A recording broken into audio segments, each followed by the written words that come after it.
Welcome to TIP TV's Politics. Coming up on the show, we talk UKIP's future under a new leader, the upcoming referendum in Italy, fake news online, and, if you haven't already got the memo, we'll be explaining the latest developments on Brexit.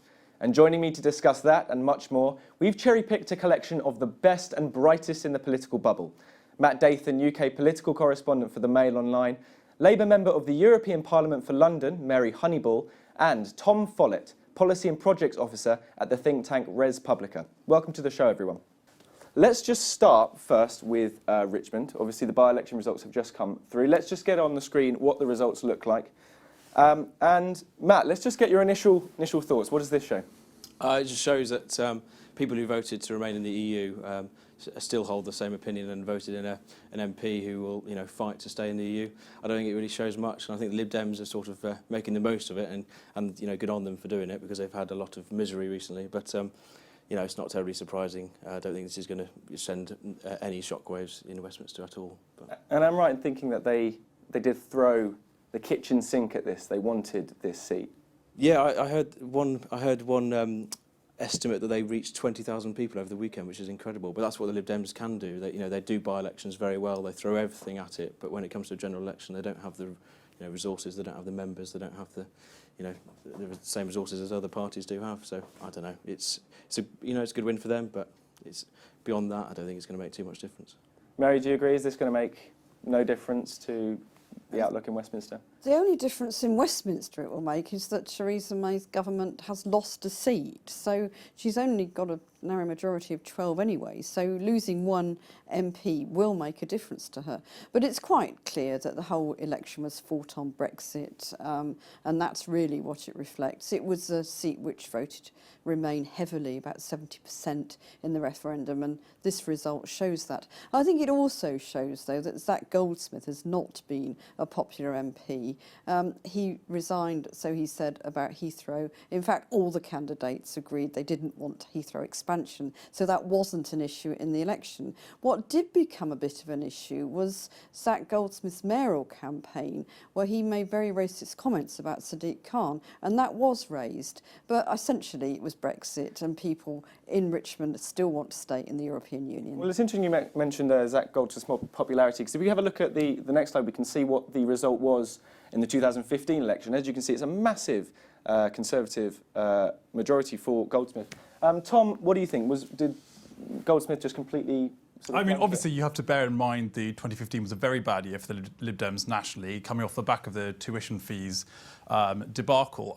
They've really done very well in turning Zac Goldsmith's referendum on Heathrow into their referendum on Brexit. The other interesting thing about this by-election is about the weakness of Theresa May in not running an unofficial Conservative candidate. And Zac Goldsmith was obviously the unofficial Conservative candidate. There was also another official Conservative candidate, and the Greens stood down, saying that their voters should vote for the Lib Dems. So it was a mistake for Theresa May not to field a Conservative candidate there? It was probably the right decision, but it does show her lack of control over the parliamentary party, that she didn't feel able to stand somebody under the official Tory ticket. Oh, right. OK, well, let's move on to our next subject, which is, of course, the UKIP election. The party elected a new leader this week. Paul Nuttall, its former deputy chairman, comfortably won the leadership election with 62.6% of support from party members. In his acceptance speech, Mr Nuttall spoke of uniting party divisions, holding the government to account over Brexit, and also outlined his ambition for UKIP to replace Labour as the patriotic voice of working people. Let's just take a look at some of that now.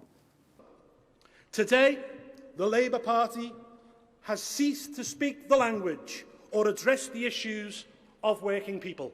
They have a leader that will not sing the national anthem, a shadow chancellor who seems to admire the IRA more than he does the British Army, a shadow foreign secretary who sneers at the English flag, and a shadow home secretary who advocates unlimited immigration. They have lost touch. They are more at home talking about the issues that swirl around the Islington dinner party than the issues that matter in working class communities. How worried should Labour be about a UKIP under Paul Nuttall? Labour should be absolutely terrified. From UKIP's perspective, it's a very clever strategic move.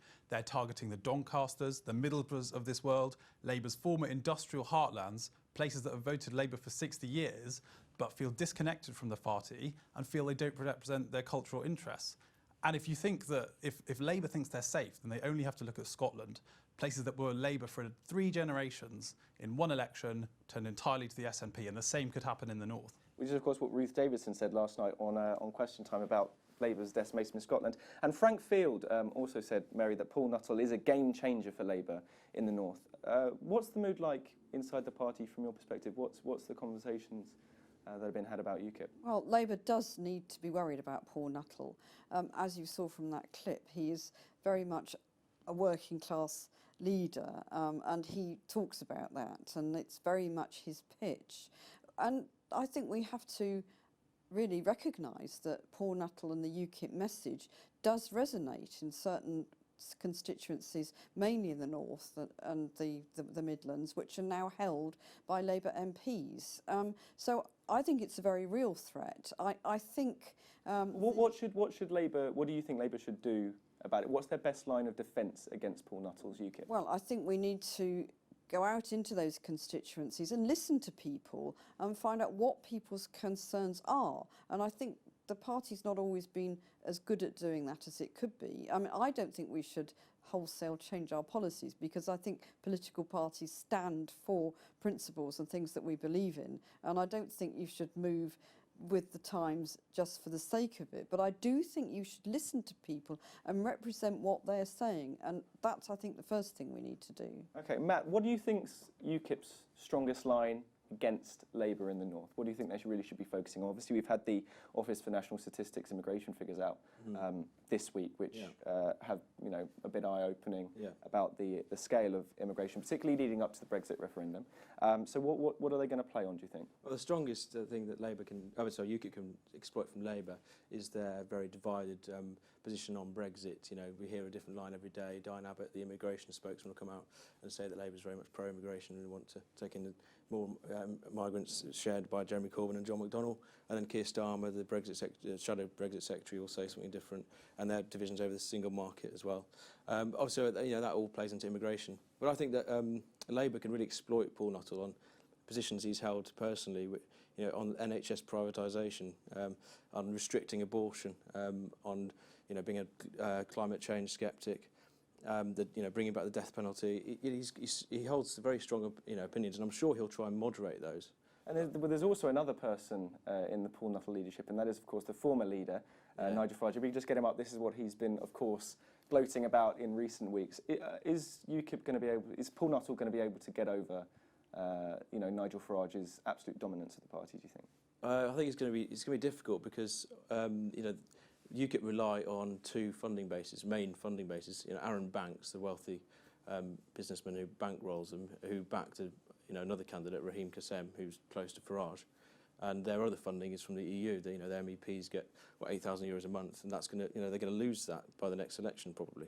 So going into the next election, they're really going to struggle with where their money's going to come from. So he has to be nice to Farage and Aaron Banks to make sure he gets the money. OK, well, let's move on to the second story of the week, which is, of course, the Italian constitutional referendum, which is coming up on Sunday.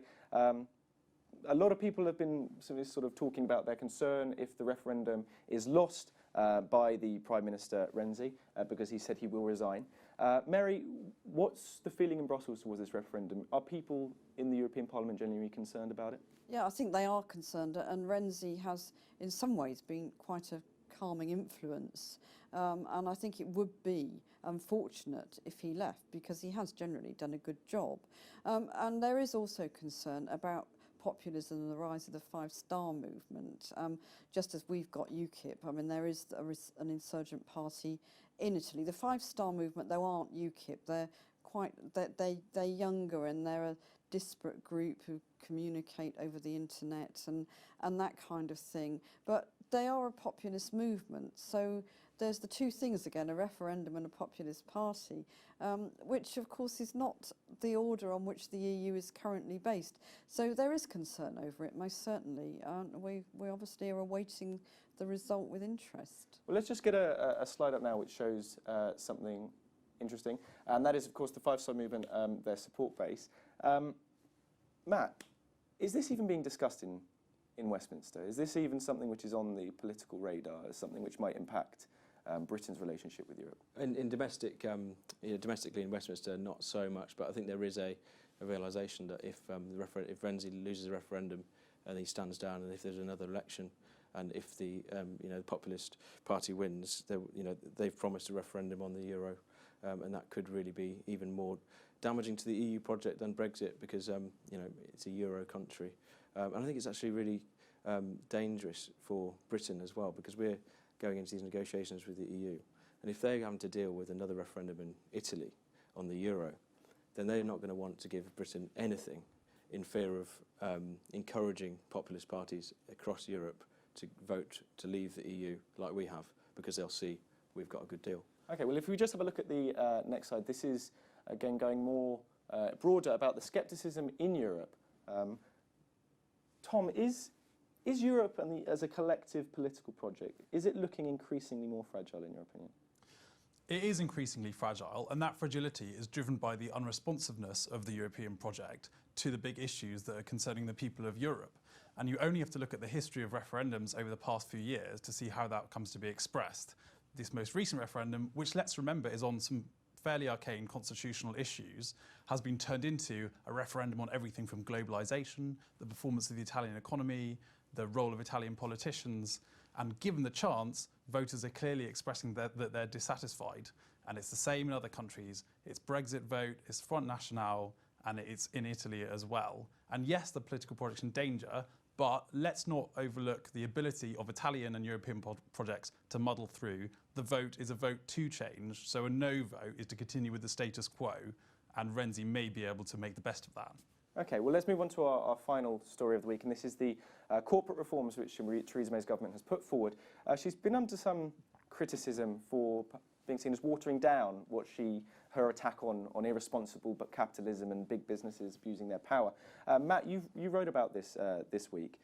In what way do you think she's watering down her commitment to tackling irresponsible business? Well, she stood as the Tory leadership candidate, and then she became Prime Minister. She promised that she would change Britain. Voters had voted for change in the referendum, and she realised that people were angry at big businesses and the Sir Philip Greens of the world. And she promises change, and so she came up with these plans to put workers on boards, and it shows how pathetic the government's approach is to actually changing, because even those the very minor change of being able to put a union's voice on the board of companies has been scrapped, and now they're only just going to have the voice of workers. It shows how beholden the UK government is to big business, and obviously it's important going into the Brexit negotiations, but it does show you that business will rule over workers. Well, let's just have a look at, you mentioned sort of Theresa May's vision she put forward when she became Prime Minister. Let's just have a look at what she spoke of at the Lord Mayor's banquet a few weeks ago. We can shape a new approach to globalisation to enhance the prosperity of not just some of our citizens, but all of our citizens.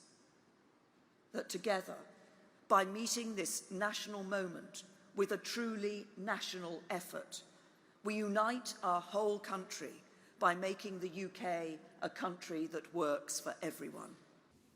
Okay, so Mary, this idea of a country which works for everyone, do you think it's a good policy, given the BHS scandals and the Sports Direct scandals? This vision which Theresa May have, it is a good policy to put out?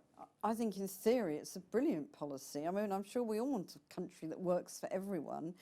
What Theresa May and her government aren't doing is delivering it. In fact, if anything, she's done the opposite. The Chancellor's autumn statement really wasn't a budget for everybody, and it's very easy to talk about globalisation and dealing with it, but there have as yet been no concrete measures about globalisation. Meanwhile, people are feeling more and more left behind. Theresa May talks about the just about managing. Well, as far as we can all see, they are still just about managing. They're no better than that. So she is just simply not putting this into practice. And Tom, this idea of the just about managing, is this going to affect Theresa May's reputation in the country as being the person getting on with the job, looking after these just about managing group, and being a caring Conservative wanting to reform capitalism for the better? Is it going to damage her view in the reputation within the electorate? Well, I mean, the government so far has just, they've issued a request for proposals, they've issued a consultation, so they want to hear what people are saying. In some ways it is a cop-out, because a lot of people were expecting it would be a proposal for workers on boards. I mean, what she's responding to, 18 years ago, the average ratio between the lowest and the highest paid worker in a company was 1 to 45. Today it's 140. So you're saying that these reforms are actually quite effective. We shouldn't be too hard on her for watering. We shouldn't be too hard. It's still a green paper at this point. We've yet to see what the final proposals are. And no doubt a lot of people will feel that even a speech saying that, you know, capitalism isn't working for ordinary people shows that May is committed to that agenda. So I wouldn't write her off just yet. The phenomenon of fake news in a post-truth political world has sparked debate, made seemingly more vocal by the election of Donald Trump as US President a few weeks ago. But is this fake news business, well, a bit fake? Earlier, I sat down with Professor George Brooke from City University of London and former journalist at the Times and Observer newspapers. George Brooke, thanks for coming on the programme.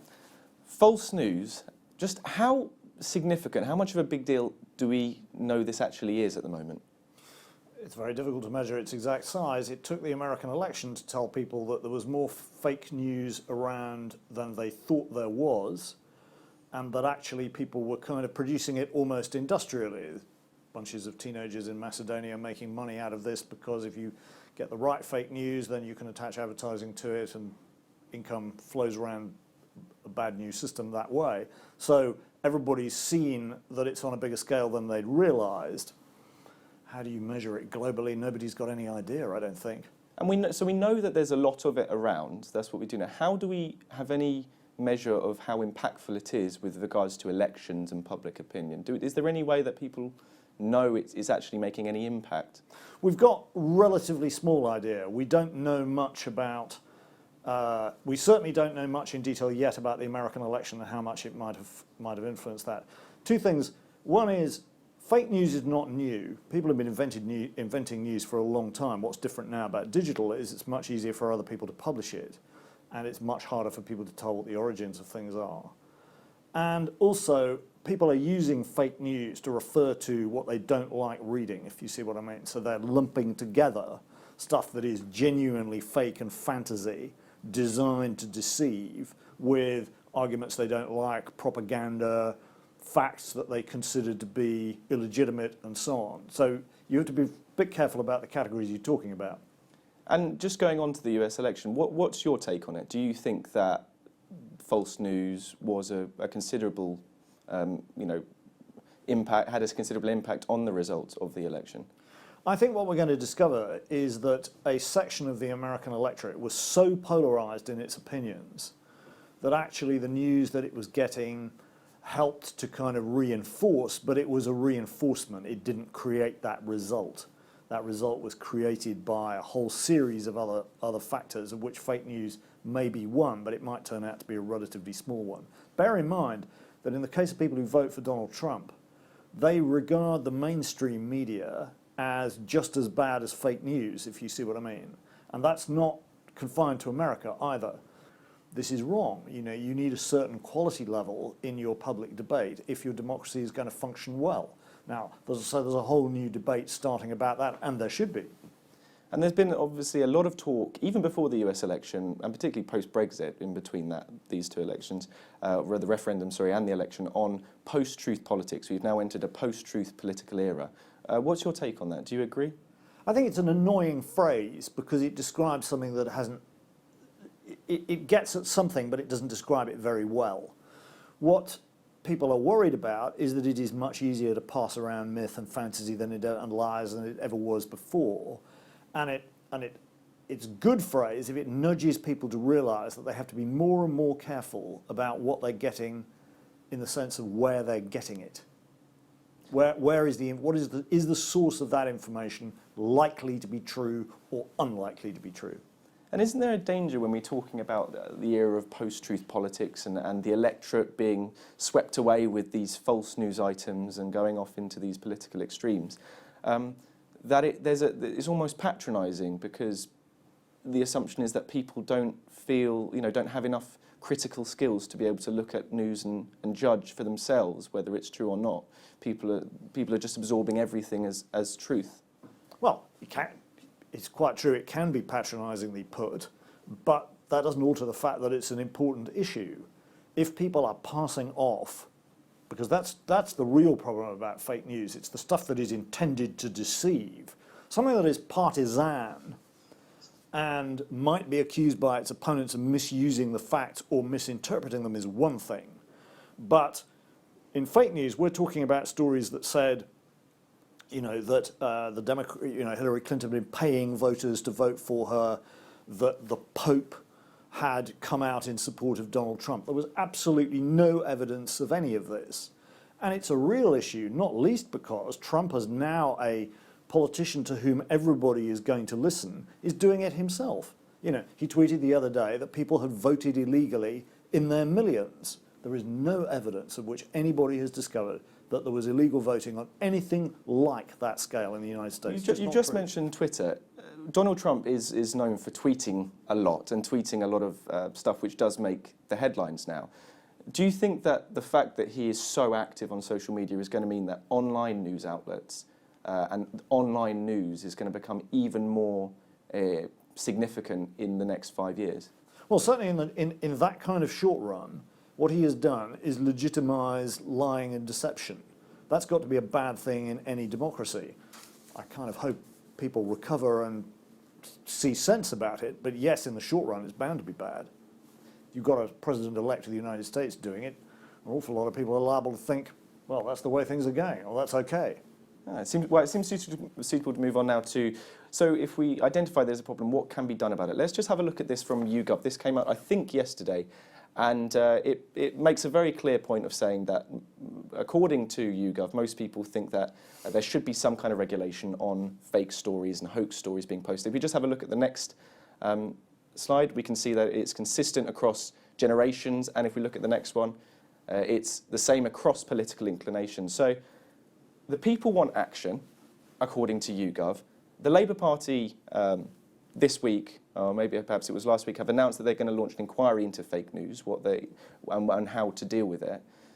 Do you think that political parties getting involved, do you think they're going to actually be the people who are going to bring any kind of change here? The very last people I would want to start to be the arbiters of truth in society are political parties. Political parties are dedicated to persuading people to vote for them. It doesn't put them in the right place to do that, and people would be right to mistrust it. What the wider issue is we've had this enormously rapid growth of these social platforms, of which Facebook is by far the biggest and the most powerful. Their users have circulated a lot of fake news, which some people may have believed. We're yet to measure exactly what the scale of that problem is. I don't think that I want any social network, Facebook or any other, to start to become a truth arbiter. That, it seems to me, is a solution to the problem that creates at least as much difficulty as the problem we're trying to solve, possibly more. However, there are two things that Facebook can do. One is Facebook can be much more transparent about the algorithms that it uses to direct news to people. After all, it's a filtering system. It sends you particular news based on what your friends look at, what they think you're interested in, all sorts of other things. We know very little about how these black box algorithms work, and it's quite clear that over the next 10 to 20 years, it really is going to be important to know much more. The second thing that Facebook can do is address sources rather than information itself.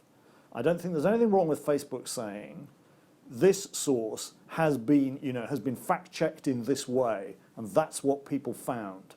Just going on that algorithm point, wouldn't the problem they might say back is if we make our algorithms very transparent in the way they filter the news, people who have an interest in exploiting false news and getting it out onto news feeds will look at the algorithms and go, well, let's find a backdoor around this. Let's find a way to manipulate this algorithm so to get to the top of news feeds. With almost any form of interactivity nowadays that's available digitally, you have a problem of malign people gaming it. For example, when people have comment threads below articles, and they try to ban people. Commenters who are really determined to get there will change their name or do it under a different identity or whatever, or try to get around the rules. The fact is that news businesses just have to get better at doing this kind of thing and finding their ways around a bit of transparency without allowing themselves to be gamed, without giving away their secret, their commercially secret source. At the moment, they just maintain a complete kind of, this is ours, it's private, that's it. We're not a media company, we don't have any civic responsibilities, or not many civic responsibilities in this respect. That's going to have to change. Just going on to the sources point you mentioned, that they should focus more on sources rather than the news itself.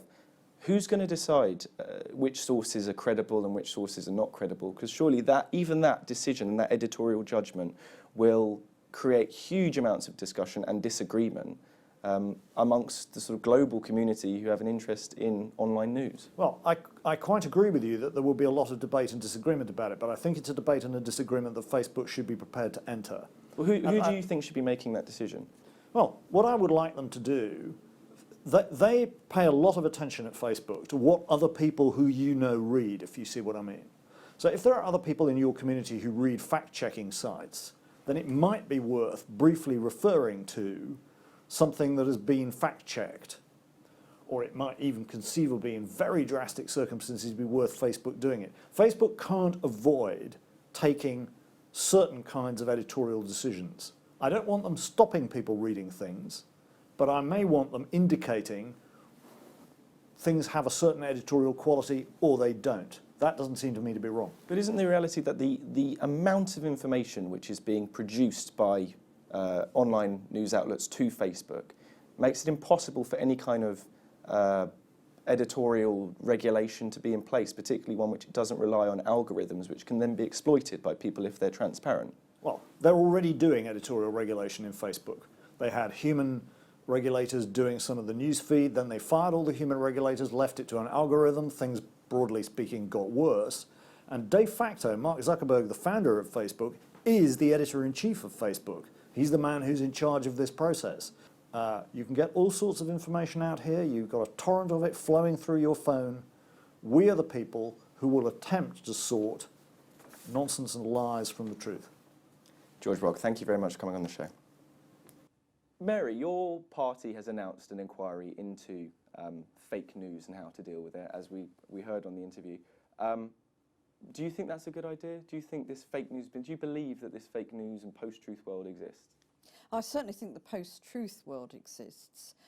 The EU referendum was conducted certainly by the Leave side on a lot of things which were fake, like £350 million for the NHS, and a whole variety of other things like that, which didn't turn out to be the case or indeed implementable, and a whole lot of slogans like take back control, and indeed Brexit means Brexit, which don't really convey anything at all. Wasn't that the same for the Stronger In campaign as well? There was slogans and there were Well, there's always going to be slogans in politics, but what concerned me in addition to all of that was this whole idea that we don't want to listen to experts.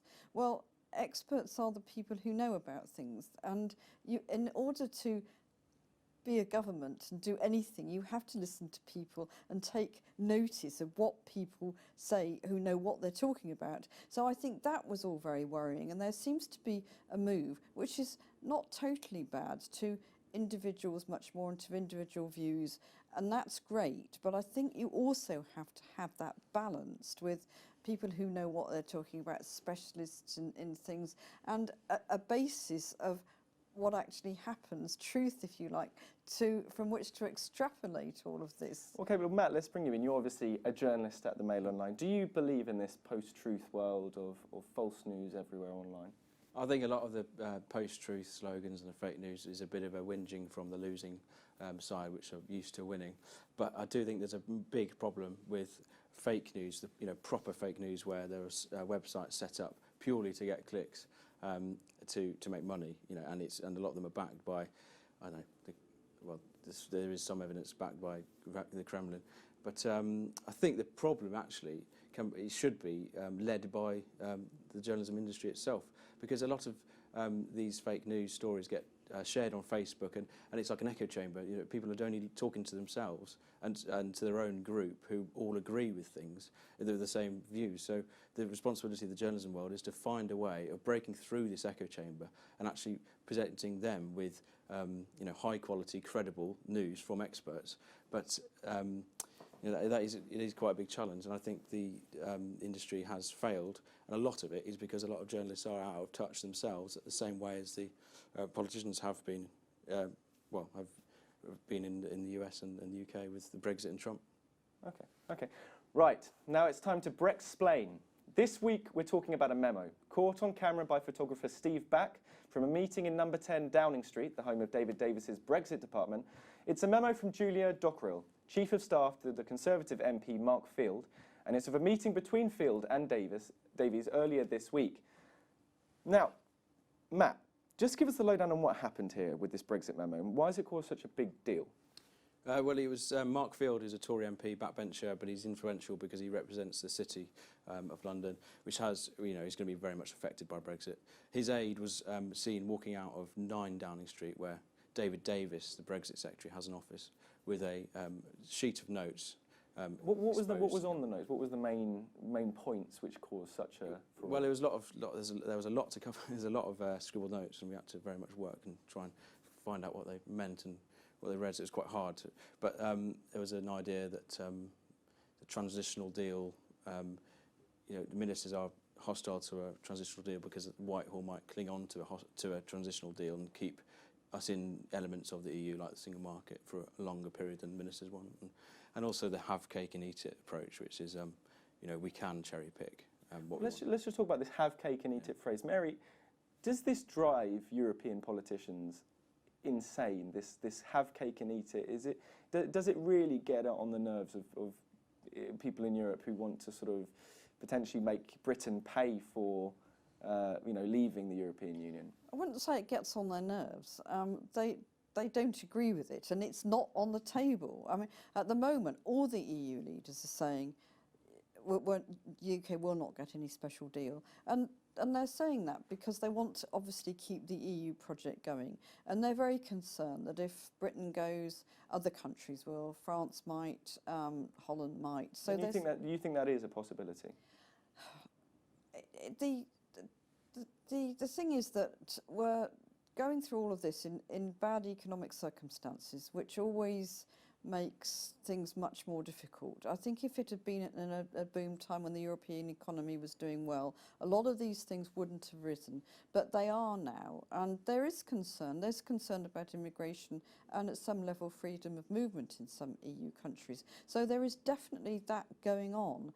And so if Britain goes, there is fear in the EU, which I think is partly justified, that other countries will seek to leave as well. So the EU is not going to allow Britain to cherry pick, or if they do, it would be pretty minor issues. And I don't think that the UK is quite understanding the situation at the moment. Hey, Tom, do you agree? Do you agree that Britain's not understanding and is trying to get what it wants? We're not understanding, and what's more, other European countries perfectly understand where we are.